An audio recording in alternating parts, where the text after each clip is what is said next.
Always trust. We ask the questions. What is needed in the world? Is that going to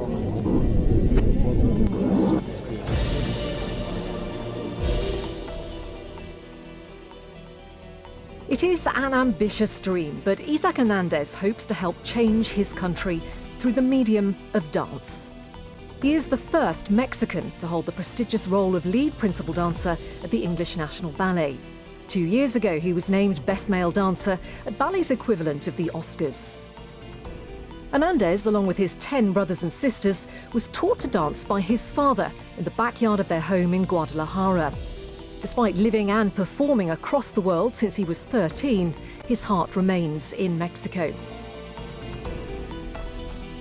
He recently appeared in a Greenpeace film about protecting the oceans, and is a cultural ambassador for his country, persuading world-class dancers to perform and teach there. This week, Hernandez discusses with us the joy of dance, why the arts in Mexico urgently need government support, and how young people should have the chance to realise their dreams. The lead principal of the English National Ballet, Isaac Hernandez, talks to Al Jazeera.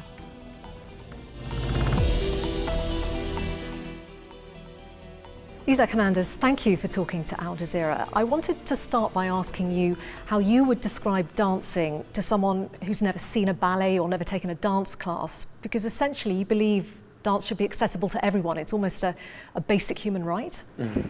I agree with that statement. And actually it's, I consider it a human right and something that it's an instinct that we all have. You know, we've been dancing for a very long time. I think from the beginning of time, we danced for religious purposes, we dance for recreational purposes. And in that sense, I think that ballet is like a fine-tuned instrument that allows you to feel a freedom that there is only certain ways to access in our life.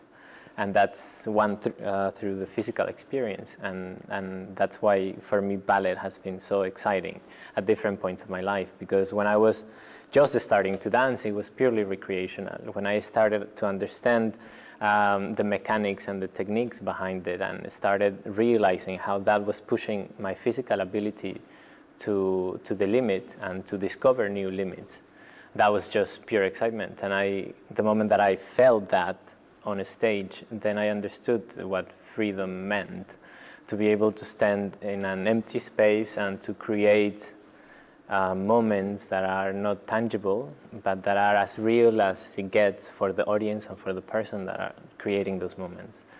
You had such an unusual childhood. You come from not particularly a wealthy family, you were educated at home, and you grew up in Mexico, which of course isn't exactly known for encouraging male ballet dancers, but it was your father who made sure you were exposed to it on almost a daily basis. I think that was the only reason why I ended up being a ballet dancer, because I had the fortune of having both my parents be ex-ballet dancers. And my dad faced a very different sort of reality when he decided to be a dancer. His father was an architect, very traditional, macho sort of cliche, and he said, "You're never going to be a dancer, you're going to go to school and you're going to be an architect like myself and your brother, etc." Sadly, my grandfather died when my dad was 16 years old, and he asked his mother for a little bit of money to move to Mexico City, to the capital, and pursue his dream. But that meant that he was basically expelled from his family, and he had to find a way of making a living and pursuing this dream. So when we fast forward to when he started the family, 11 children later, with few economical means, my parents decided that dance could be a way of teaching us some valuable rules, basically, that could help us in life, and also as an opportunity to maybe aspire to have a better life. And in that sense, my parents decided to teach us at school, at home also, a school, because 11 children are very expensive for private school. And my parents were not very keen on sending us to the public system. So obviously at that point in Mexico was a very crazy idea to have that. Already the 11 children were causing issues amongst my parents' families, but it turned out that time proved them right, because they were able to give us the chance to pursue things that we were passionate about. So we were taking piano lessons at home, we were having a martial arts teacher coming to teach us. My dad was in charge of several subjects, my mom was doing the rest of the subjects. We learned English with them, we spoke about politics, philosophy, and my friends were my brothers, and that was a great thing. You know? Once we would turn the age of 15, 16, you could have the choice to go to a high school or to university, or to dedicate your time to piano or dance or things like that. And that gave us a lot of time to be able to build on our passions. And they all took several different roads, but my brother Esteban and myself fell in love with dance. We were actually the least physically talented out of my siblings, and but we were in love with dance, with the mechanics of it, and the stories that my dad was telling us, and that's what made us fall in love. At that point, we didn't have any sort of reference in dance. In Mexico, there was the national company, but we were very isolated from what was happening. So we started in the backyard. We started taking classes amongst my brothers and siblings, and my dad thought that we could possibly have talent. So we started doing international competitions, national competitions, and when we came onto the world of dance, we realized that we had done something different that was creating a sort of a stir.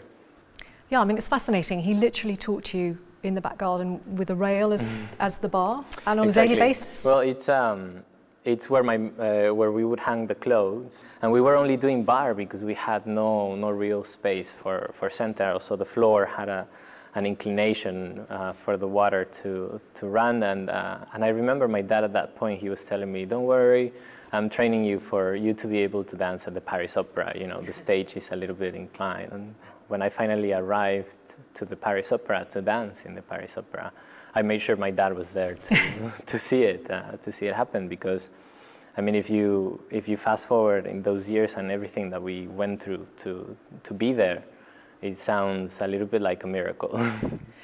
When you were 13, you won this scholarship to go and study dance in Philadelphia in the US. How did it feel at that age to go to a foreign country when you'd been in a bubble with, as you say, your siblings as your friends, and suddenly you're out there with just your sister as a companion in a foreign place? I remember at the beginning, it's very scary because I didn't speak English very well. I was the youngest in the school, in the dormitories. That's why my sister was with me.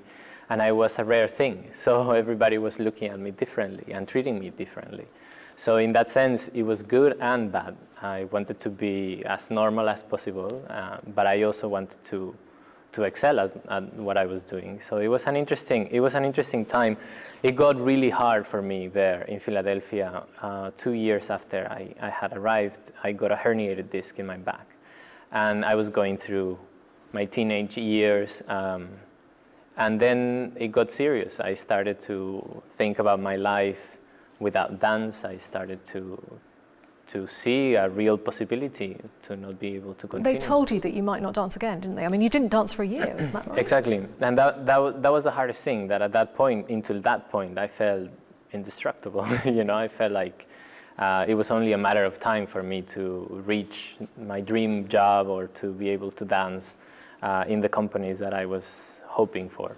And all of a sudden, after one rehearsal, I could hardly walk. I lost all the strength in my leg, and it was an injury that it's not meant for a 15-year-old. It usually happens much later in life.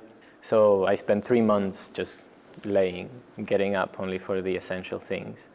And those 3 months were mentally very difficult because obviously you go from jumping around, dancing, that sort of freedom and that sort of confidence that dance was giving to my identity, to not having anything really. And I now appreciate having gone through that, because I understood one thing very clearly, that I did not want to stop dancing. That must have been a very dark period, particularly for a 15-year-old. You also went through another dark period when sadly one of your brothers died in a car crash. But do those experiences, both painful and of course joyful experiences, do they help in your performance in any way? I mean, do you actually use those experiences? It's a little bit complicated. I do think about those things quite often because there are things that change your life forever. You know? One of the most scary thoughts I had when I started traveling was to receive a phone call like that, you know.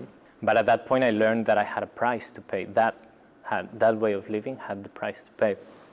And it was that you would miss out on many things with your family and you would miss out all that time with my brother.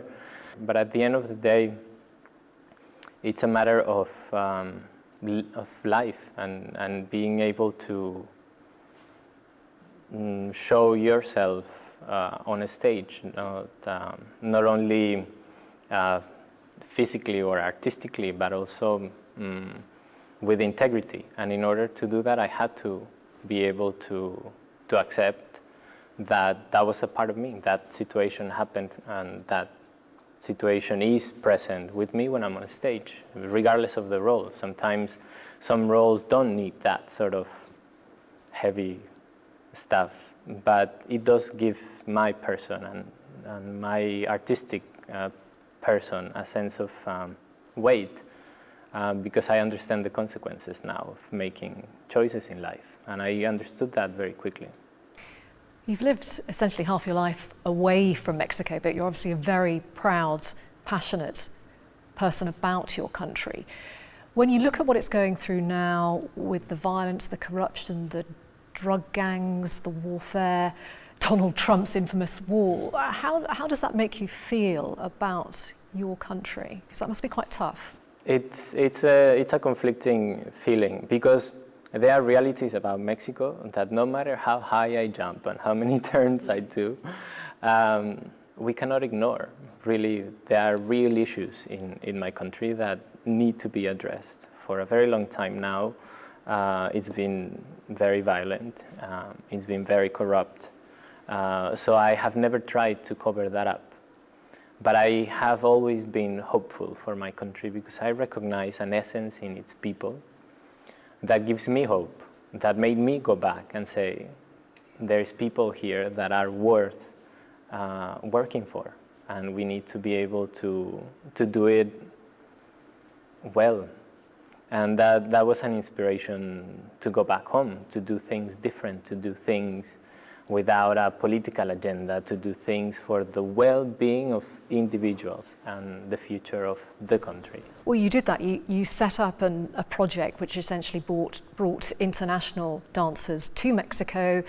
They would perform, they'd teach in workshops to try to inspire young Mexican children. But I know that the government funding has now been withdrawn and the projects have had to finish. Is there a sense, do you think, that the arts, ballet, culture, it's not taken seriously enough or respected enough in Mexico? I think it goes through cycles, and that's what I'm trying to break. I wouldn't like for this to continue in cycles, because then you cannot plan for the future and you cannot see the benefit of the arts in society if you don't give them time to grow. And a lot of times in a country like Mexico, arts and culture can be interpreted in so many different ways, and to every government it means a different thing. It could mean popular culture, it could mean traditional craft, or it could be considered as elitist if you are talking about high art and music and dance and theater and things like that. So I've gone through a few different political parties that have been in Mexico at the time when I started building this project. And my main goal has always been with them is to see beyond that, is to see beyond their 6-year term, to see beyond what they can get out of it or supporting something like this. And for them to be able to give time and opportunity for these children to pursue a passion. In order for that to happen, I knew that they needed to have a point of reference, and not only the government, but also our society in Mexico. Because when I started thinking why was the reason for dance not to be taken more seriously, I started seeing that a lot of the things that we know about dance goes through generations in Mexico. So one of the most popular sayings in Mexico is, if you are an artist, you are going to starve. And the other one is that boys don't do ballet. and that ballet is a hobby, is not a serious profession. So based on those three main issues that get passed through generations, I understood that the first thing that needed to happen is to change the mind of the parents, for them to feel like their kids' passion could be a profession, and you could make a decent living out of it, and you could dedicate your life to the arts and not consider that a waste. And see the benefits as well in the rest of the society. Coming to the UK, I understood the value of the arts as well for our economy, and I saw a huge potential in Mexico that was not being considered in that sense. So I started to promote a different way of seeing arts, not only as a tool for education, but as a tool for social mobility, so that a kid that starts dancing in the backyard can make a living, can improve his life, and to, by consequence, improve a whole country. And what would you say to people who say Mexico's got so many issues to deal with, that arts aren't the top priority, that you have to prioritise, say, government funding, and it shouldn't be going to the arts? I mean, how would you respond to that and prove why the arts are important? I think, like I was saying earlier, there are many ways of looking at them, but what you cannot deny is the benefit that it gives to an individual, and how that is a complement. It's a tool that is fundamental for the development of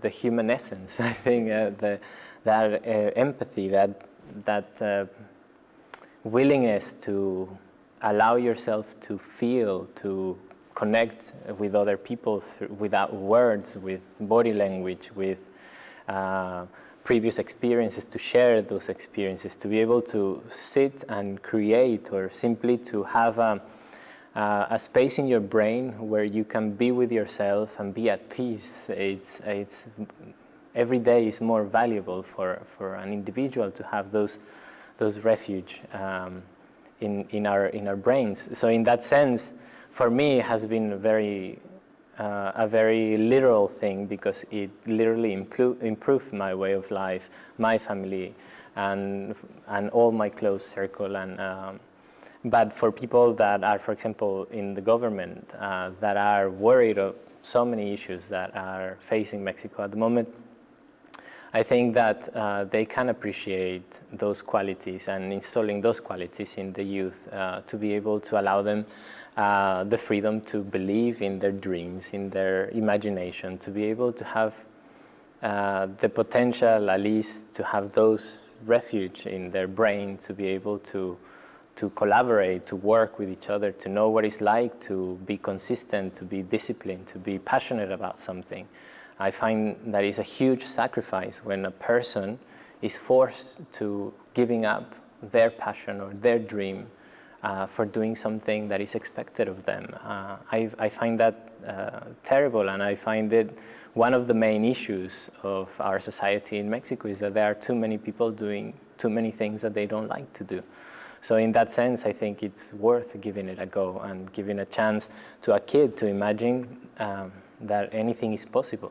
And that once you have that, once that kid has that certainty, then you just have to sit back and wait to see what he creates for the future. But if he has not that opportunity, if he doesn't have that idea in his mind, then he is just bound to repeating the vicious circle that the government is trying to break in other ways. What ambitions do you have left, especially when you decide to stop dancing? I mean, I'm hearing you speak with such passion, I think possibly politics. No, I think, I mean, it's a secret ambition that I've always been passionate about politics. I've been fighting for all these projects to remain as far away as possible from politics, because I believe that we need long-term planning for cultural projects in Mexico to have a real impact.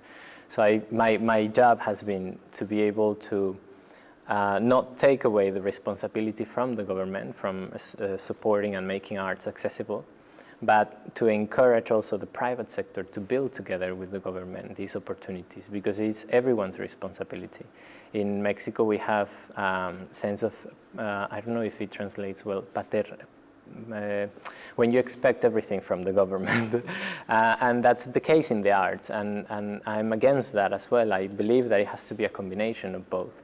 So in that sense, it's been a political puzzle to be able to get different parts of the society to collaborate together. But I've recently got into cinema. I made a film last summer with Carlos Saura and Vittorio Storaro, and I loved it. I obviously got to work with two of the greatest cinema masters, so I was very lucky in that sense. But I got other opportunities. I got offered a series to make a series now as an actor. In January, I have another film that I'm starting to shoot. So that opened up a whole different side of things that I would like to explore, and that works at the moment because I can make it work with my career. I don't know if I can fit a third career in between of that, but definitely I would like to be able to continue to influence and create opportunities in Mexico as far away from politics as possible. The arts is an obvious place for you to be campaigning, but you also recently made a film, beautiful film, with Greenpeace. Are you something of an environmental activist, do you think? Why did you choose Greenpeace? When they approached me through the director of the film, Manolo Caro, I was really excited because I loved that particular message that they were trying to convey, which is the protection of the oceans. When I started finding out a little bit about how much of the ocean is actually protected, when I learned that it's only 3% of the ocean that is currently protected, I understood that even if we accomplish 5-6% for it to be protected, it would be of a huge benefit. And especially because once I arrived to the boat, to the Esperanza boat in Bermuda, we started going to smaller beaches, smaller islands, and started finding all that plastic everywhere, even from a tennis shoe to ropes to beaches completely covered in plastic. And I found that alarming,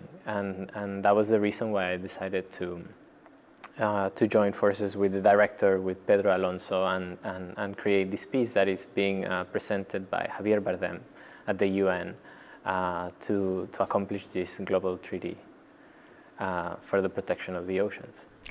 A final thought, what would you say to your 8-year-old self, you know, practicing on the rail, the bar in your backyard, looking back now, what would you say to him?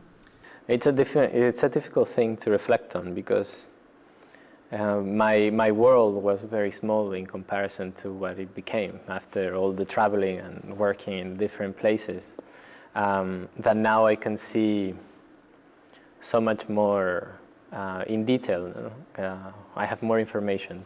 I would just say to him to be brave. You know, that has been the constant in my life. Whenever I decided to leave home, I had to be brave to face a different world. And every time I have changed companies, I have made risky decisions. I have made a statement that maybe goes against the majority or things like that. Things that have shaped my career until now. It's because of that. It's because I have been brave to face myself first, and to be able to face my limitations as well. And sometimes that's not easy, and that's been important. So I would just say be brave, because the future is going to be very complex. Isaac Hernandez, thank you so much for talking to Al Jazeera. Thank you. Thank you for coming.